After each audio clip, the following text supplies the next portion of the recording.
Saturday, December 2nd. Joey was back on the phone with me at 9 o'clock. He said, "Fisher, they haven't arrested you yet?" "No, not yet." "Hey, doesn't Betty Bright have a yellow Mustang?" "Yeah." "Well, it's parked in front of Mr. Donnelly's house." "Yeah?"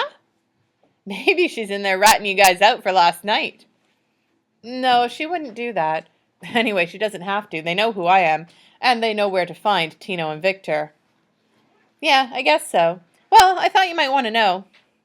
"Sure, thanks. I'll check it out."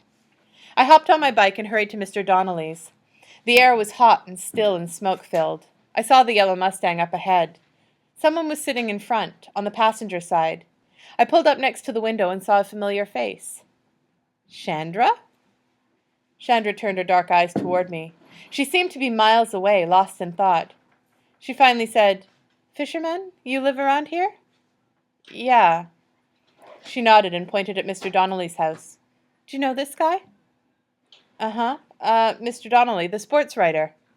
She explained, "Coach Bright and my brother, Antoine, are in there talking to him."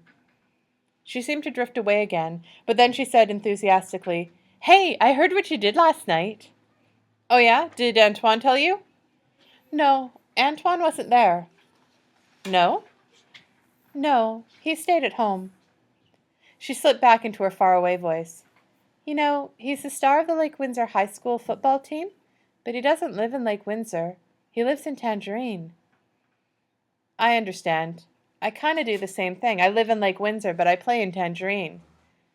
"But you don't have to lie about what you do you? You don't have to live a lie every day of your natural-born life, do you?"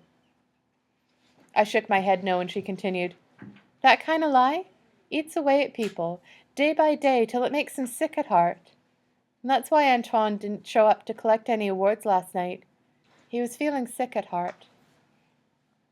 I sat back on my seat and asked her as casually as I could, "Is he just feeling guilty about lying, or what?" "I don't know. I guess it's not just one thing. He felt real bad after that last game, beating up on Tangerine High like that. They were all his homeboys, you know, the kids he hung out with just a couple of years ago. He didn't want to beat them that bad. Embarrass them like that." Chandra looked down and lowered her voice some. "And I know he felt bad about me not being able to put my own picture in the paper, even though I earned the right to. About me not being able to show pride in myself, because I'm afraid of giving him away. Because I'm afraid of somebody looking at me and saying, 'That's Antoine's sister. How come she plays for Tangerine and he plays for Lake Windsor?'" I thought about her running from the camera and from Mr. Donnelly. Now here she was, sitting in his driveway. What was going on? I said, "Chandra, is there something else? Is there some other reason why Antoine is feeling so sick at heart?" Chandra's eyes burned into me. She answered intensely, "Yes, there's something else. They won't tell me what it is, but there is something else. Antoine was on his knees crying last night, and that wasn't about his homeboys, and that wasn't about me. He couldn't stop himself. I got scared, so I called Coach Bright. Coach and Antoine stood outside and talked for a long time, and then they came in and called up Mr. Donnelly. Now here we are." I heard the front door slam. I turned to see Betty Bright coming down the walkway toward us. Antoine Thomas and Mr. Donnelly were still standing in the doorway, shaking hands. Betty Bright looked tired, sad-eyed, but she managed to smile when she saw me. "Paul Fisher. Hey, I heard what you did last night." "Hi, Coach." She looked down at me. "Are you coming back next year?" "I sure hope so." "My girl Chandra here is moving up to the high school. I was thinking about maybe trying out a boy in goal." I laughed, but then I said, "I'll do what you say, Coach, but I don't want Chandra's job. I want Maya's." "Is that right?" "Okay, whatever. I want you back." I heard the front door close again. Antoine Thomas came toward us, walking slowly. He's Betty Bright's height, but wider and all muscle. She said to him, "You okay?" He answered, "Yeah," in a low, calm voice. "Then it's all taken care of?" "Yeah, he'll be running the story tomorrow." He looked down at Chandra. "We're telling the truth now. Understand? Don't tell anybody anything but the truth from now on." Antoine looked over at me casually. Then his eyes narrowed. Betty Bright said, "This is Paul Fisher. He's one of my players." Antoine studied my face. He said, "You're Eric Fisher's little brother?" I tightened up at the sound of Eric's name. I mumbled, "Yes." Antoine said quietly, "It's time to start telling the truth, little brother. Do you understand what I'm saying?" I nodded like I understood, but I didn't.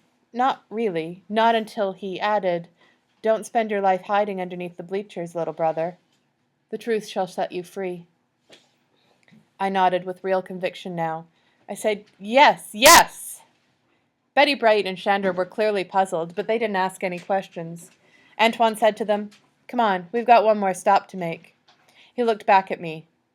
"We've got to tell somebody else the truth."